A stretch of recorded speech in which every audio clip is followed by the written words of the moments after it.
ഈ വഴി പോകുന്നത് പാലക്കാട് ഇരട്ടക്കുളത്ത് നിന്ന് മലക്കുളത്തേക്ക് പോകുമ്പോൾ കാണുന്ന കാഴ്ചകളൊന്നാണ്.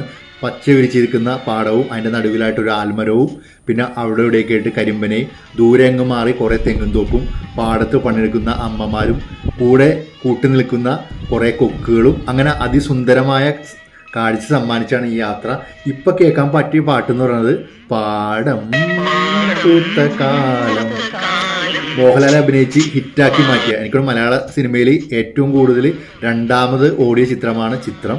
ഒന്നാമത് ഓടിയ ഗോഡ് ഫാദർ ആണ്. 410 ദിവസം ഒരു തിയേറ്ററിൽ ഓടി റെക്കോർഡിട്ടാണ്. മൂന്നാമത് ഓടിയത് മൈഡിയർ കുട്ടിച്ചാത്തനാണ്. അങ്ങനെ മലയാള സിനിമയ്ക്ക് ഒരു ചരിത്രം കൂടി ഉണ്ട് ഇങ്ങനെ. അപ്പം ഇതും ഈ സുന്ദരമായ കാഴ്ചയും നിങ്ങളായിട്ടൊന്ന് പങ്കുവെക്കാൻ പറ്റിയ അതിയായ സന്തോഷം. ഇങ്ങനെ ഒരുപാട് സുന്ദരമായ കാഴ്ച എൻ്റെ ശേഖരത്തിലുണ്ട്. വരും ദിവസങ്ങളിൽ നിങ്ങളായിട്ട് പങ്കുവെക്കാനാണ്. മറ്റൊരു വീഡിയോയുമായി വീണ്ടും വരും. അതുവരെ നമസ്കാരം. ഈ വഴി പോകുന്നത് പാലക്കാട്